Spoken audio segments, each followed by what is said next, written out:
From cheap cake lady to content creator, my baking journey and why I changed paths. Here we go.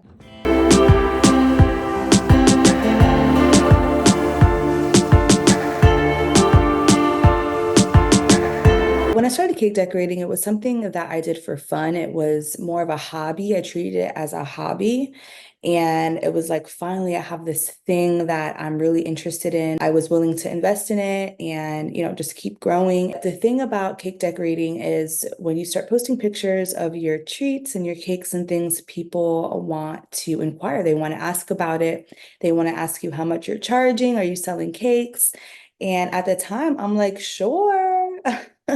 I would love that. That would be great, especially since at the time I was living in Germany on an army base. So just a brand new place and all of that. And when I started selling my cakes, I didn't realize how much of a difference it would be at first.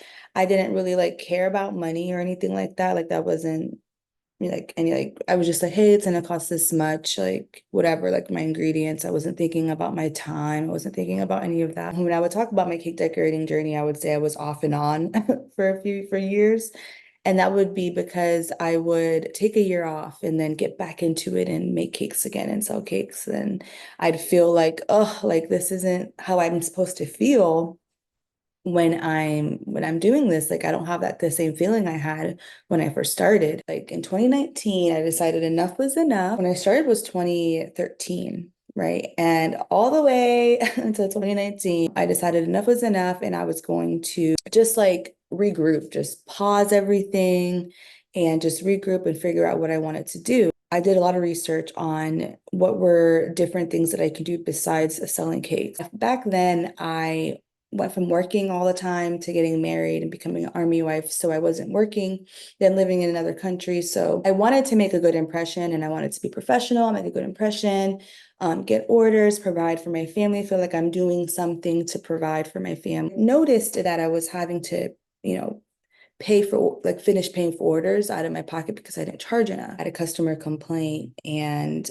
that's when things started going downhill for me. Anytime anyone says anything negative or wants a refund or anything like that, it can be a turning point for some people, and it was for me. So a lot of that kind of kept me from really promoting myself as a home baker. Taking cake orders was a lot of stress on me mentally and with the family, and I didn't enjoy doing it.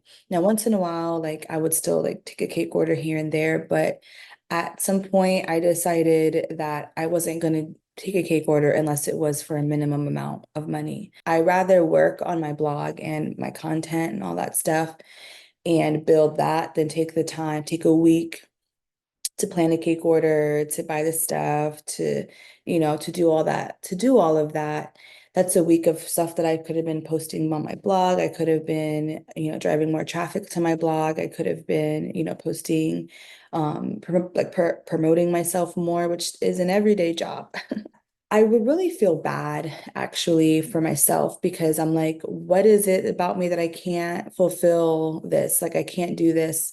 And it's not that I can't do it, I can do it. I've proven to myself that I can do it. And it wasn't even about pricing the cakes. I thought that was like the big thing, like pricing cakes, but it wasn't even about that. It was about the fact that it didn't light me up anymore. It really didn't light me up the most of the time, but what lit me up was actually making the cakes, making content, showing my stuff, like that part, and like having a YouTube channel and stuff. And that part like made it exciting because I was sharing and connecting and all of that with other bakers um and just having fun with it. And that's what I want to do. I want to have fun with something. I want to be able to show people how to do a skill. And this is something that I've been able to do. So above anything that I really could be doing, as many times as I've tried to get away from it, or I felt like these were signs like this is not for you, but it wasn't true.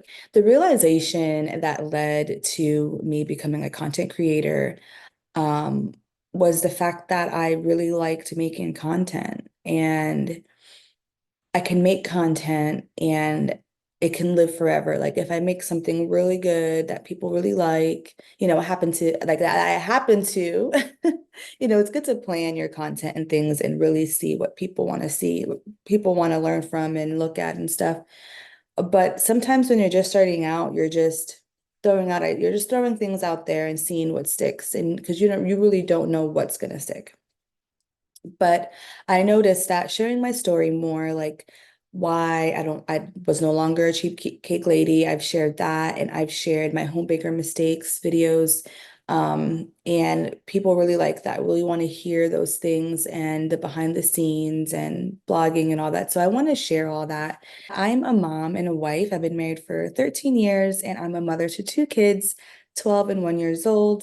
And I'm home trying to make content, trying to have a blog, share my story, my experiences, and my mistakes with you.